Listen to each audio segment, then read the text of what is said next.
बिस्मिल्लाहिर्रहमानिर्रहीम। अच्छा स्टूडेंट्स, आज हम लोग डिस्कस करेंगे होम्योस्टेसिस। ये हमारे पास क्लास 12 का टॉपिक 1 है। ठीक है, अब होम्योस्टेसिस स्टूडेंट्स हमारे पास दो लफ्ज़ों से निकल रहा है होम्योस्टेसिस। जिसके अंदर होम्योस्टेसिस में हम लोग देखें ना, तो ये सबसे पहले हमारे पास मेंटेन करते हैं सिस्टम ऑफ ऑर्गेनिज्म, हमारे अंदर के सिस्टम को मेंटेन करते हैं। उसके अलावा help in adaptation in constant condition changing. जो कांस्टेंट कंडीशन चेंजिंग है ना, हमारे पास हमारे इन्वायरमेंट वगैरह के ये जो चेंज आते रहते हैं, इनको अडेप्टेट करता है कौन करता है? होम्योस्टेसिस। कंट्रीब्यूट करते हैं किस पे? चेंजिंग प्रोसेस में। अगर इसकी हम लोग होम्योस्टेसिस की एग्जैक्ट डेफिनेशन देखें ना, तो स्टूडेंट्स वो हमारे पास आ रही है कि प्रोटेक्शन ऑफ इंटरनल इन्वायरमेंट। हमारे पास अंदरूनी इन्वायरमेंट को प्रोटेक्शन करता है from the harms of fluctuation in external environment, कि हमारे पास हमें नुकसान ना पहुंचा सके बाहर का इन्वायरमेंट। जैसे स्टूडेंट्स, आज मैं आप लोगों को टीच कर रही हूँ और आज के दिन बहुत गर्मी है। अच्छा, अब यहाँ से देखा जाए तो अगर बाहर इतनी गर्मी है तो मेरी बॉडी में जो हमारा टेम्परेचर है, मेरी बॉडी में होम्योस्टेसिस वर्क करेगी कि मेरा टेम्परेचर जो मेरी बॉडी का है वो लो रहे। और बाहर का हाई होता जा रहा है, बाहर गर्मी बढ़ती जा रही है, लेकिन मेरी बॉडी में होम्योस्टेसिस कंट्रोल कर रही है, मुझे मेरी अंदर के अंदरूनी टेम्परेचर, अंदरूनी इन्वायरमेंट जो है हमारा, उसको नुकसान पहुंचाने से रोक रही है। किसको? बाहर के टेम्परेचर को। अब जैसे सर्दियाँ आएंगी हमारे पास, तो सर्दियों में हमारे पास सर्दी बहुत होगी, तो क्या नाम लेते हैं, हमारे जो बॉडी का टेम्परेचर है वो नॉर्मल हीट उसमें रहेगी। ये कौन करते हैं? होम्योस्टेसिस। अच्छा स्टूडेंट्स, हमारे पास जो एक्सटर्नल इन्वायरमेंट के कंपोनेंट्स हैं ना, जो हमारे पास हार्म, हमें नुकसान पहुंचाते हैं, उनके अंदर 3 चीजें आती हैं: सोल्यूट, वाटर एंड टेम्परेचर। इसका मतलब है कि हमारे पास पानी, या हमारे पास टेम्परेचर है, या हमारे पास सोल्यूट है। ये तीनों चीजें जो है हमारे पास एक्सटर्नल इन्वायरमेंट का कंपोनेंट्स हैं। अब उसके बाद हमारे पास 3 डेफिनेशंस आ रही हैं बुक पे। उसमें एक है उसमें रेगुलेशन, सेकंड नंबर है थर्मो रेगुलेशन, और जो थर्ड वन है एक्सक्रीशन। अब हमारे पास जो इसमें रेगुलेशन है ना, ये ऐसा मैकेनिज्म है जो रेगुलेट करती है वाटर को और सोल्यूट को between organism and their environment. हम लोगों ने क्या कहा था कि एक्सटर्नल इन्वायरमेंट में वाटर भी आ रहा है और सोल्यूट भी आ रहा है। ऑस्मो रेगुलेशन में हमारे पास ऑस्मो रेगुलेशन रेगुलेट करती है हमारे जिस्म का, ऑर्गेनिज्म का और इन्वायरमेंट का। क्या रेगुलेट किसको करती है? वाटर को और सोल्यूट को। किसके दरमियान? ऑर्गेनिज्म और उनके और इन्वायरमेंट के दरमियान। जो हमारा इन्वायरमेंट चल रहा है उसके दरमियान किसको रेगुलेट करती है? वाटर को और सोल्यूट को। उसके बाद जो सेकंड नंबर वाला देखा जाए वो थर्मो रेगुलेशन है। हमारे पास थर्मो से हमें पता चल रहा है कि यहाँ बात कर रहे हैं टेम्परेचर की। तो ये ऐसा मैकेनिज्म है जो रेगुलेट करता है बॉडी टेम्परेचर को विद इन टॉलरेट रेट।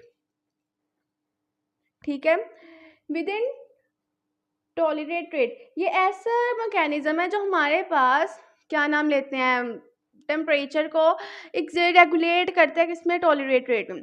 उसके बाद जो थर्ड नंबर पे हमारी आ रही है वो एक्सक्रीशन आ रही है। ये ऐसा मैकेनिज्म है जो हमारे पास रिमूव करते हैं नाइट्रोजनस वेस्ट मटेरियल। जो हमारे पास क्या रिमूव करते हैं? Nitrogenous waste material.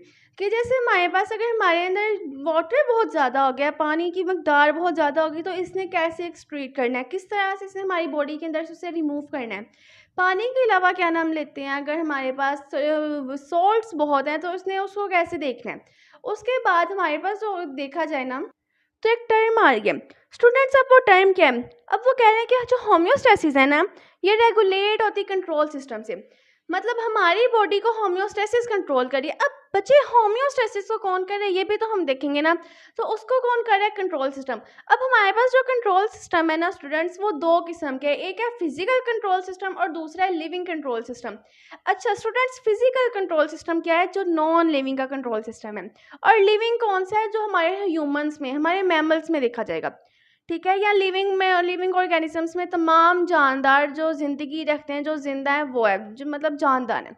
अब स्टूडेंट्स, हमारे पास जो फिजिकल कंट्रोल सिस्टम है ना, उसके अंदर अगर हम लोग ओवन को देखें तो सेंसर, सेंसर को हम लोग थर्मामीटर भी कहते हैं। ठीक है, ये monitor change temperature from set point. ये ऐसा मोनीटर है जिसको हम लोग सेट पॉइंट से चेंज करते हैं टेम्परेचर बढ़ाने के लिए, कम करने के लिए। जैसे ओवन में हमने कोई चीज़ गर्म करनी है या पिज़्ज़ा बनाना है तो हम लोग टेम्परेचर ज़्यादा करेंगे, तो एक लगा होता है सेंसर या थर्मामीटर। अब उसके नीचे जो हमारे पास आएगा control system. Control centre take action by switching on heater और कूलर। अब ये कंट्रोल सेंटर वो है जो हमारे पास एक्शन लेगा अगर हम लोग स्विच को हीटर की तरफ मतलब बढ़ाएंगे या कम करेंगे। ये ऐसा कंट्रोल सेंटर है जिसने देखना है कि हम लोगों ने ज़्यादा गर्मी हमें हीट चाहिए या कम चाहिए, ये चीज़ें। उसके सेकंड पे आ रहा है effector show response by drop और राइज ऑफ टेम्परेचर। ये रिस्पॉन्स देगी टेम्परेचर को बढ़ा के कम करके। अब स्टूडेंट्स हम लोग लिविंग कंट्रोल सिस्टम के अंदर देखें ना तो हमारे पास क्या आ रहा है एंडोथर्मिक एनिमल्स। उसके अंदर ना सबसे पहले हमारे पास आता है receptor detect any change in temperature. ये हमारे पास डिटेक्ट करती है कोई भी चेंज किसके अंदर, टेम्परेचर के अंदर, जैसा कि गर्मी है सर्दी है। रिसेप्टर का काम सिर्फ क्या है कि इसने हमारे पास डिटेक्ट करना है, ठीक है। ये हमारे पास जब डिटेक्ट करेगी ना टेम्परेचर के अंदर चेंज तो हमारे पास एक कंट्रोल सेंटर है, ये हमारे पास एक्शन लेगा take action by increase and decrease of body temperature. ये एक्शन लेगा कि बॉडी टेम्परेचर जो है इसको बढ़ाना है या कम करना है। उसके बाद आएगा effector show response which is inverse from external stimuli. अच्छा स्टूडेंट्स यहाँ पे एक बात याद रखने वाली है कि हमारे पास क्या रिस्पॉन्स देगी इनवर्स। अगर तो बच्चे अगर हम लोग नोट करें ना तो अगर बाहर गर्मी है तो जो हमारे बॉडी टेम्परेचर है ना वो हमारे पास कम होना चाहिए, ठीक है। उतना नहीं होना चाहिए जितना हमारे पास इन्वायरमेंट का टेम्परेचर है। लास्ट बात है, इसको डिस्कस करके हम लोग लेक्चर को ख़त्म करते हैं। और अगर हमारे पास बाहर बहुत सर्दी है तो हम लोगों के जो बॉडी का टेम्परेचर है वो ज़्यादा होना चाहिए, मतलब अंदर हमारे हीट होनी चाहिए। अगर बाहर क्या बहुत ज़्यादा ठंड है बहुत सर्दी है, ठीक है। ये हमारे पास ये एमसीक्यू है, बहुत इंपॉर्टेंट है कि हमारे पास जो रिस्पॉन्स देती है इफेक्टर में लिविंग कंट्रोल सिस्टम के अंदर जो हमारे पास होम्योस्टेसिस रेगुलेटरी कंट्रोल सिस्टम से वो हमारे पास इन्वर्स होता है एक्सटर्नल स्टिमुलाई से, एक्सटर्नल इन्वायरमेंट से। हमारी बॉडी का टेम्परेचर इन्वर्स होता है, उल्ट होता है एक्सटर्नल इन्वायरमेंट से, एक्सटर्नल स्टिमुलाई से। अच्छा वैसे इसमें से आता तो ये चीज़ नहीं है physical control system living control system, इसमें आप लोगों ने इसका कॉन्सेप्ट याद करना है, ये एक एमसीक्यू आता है। उसके अलावा वो हमारे पास इंपॉर्टेंट डेफिनेशन है किसकी, ऑस्मो रेगुलेशन की, थर्मो रेगुलेशन की, एक्सट्रीशन की, या वो हमारे पास होम्योस्टेसिस की डेफिनेशन पूछ लेते हैं। उसके बाद आप लोगों ने इसके कंपोनेंट्स याद करने एक्सटर्नल इन्वायरमेंट के जो हमारे पास चेंज होते हैं, वाटर है, टेम्परेचर है, सोल्यूट है जो हमारी बॉडी को हार्म करते हैं। इतना ही लेक्चर है, बाकी लेक्चर भी इंशाल्लाह अपलोड होते जाएंगे। आप लोगों को अगर कोई भी लेक्चर चाहिए आप लोग फातिमा अकेडमी बायोलॉजी के नाम से सर्च करें, इंशाल्लाह आप लोगों को जल्दी सारे लेक्चर मिल जाएंगे। अल्लाह हाफिज़।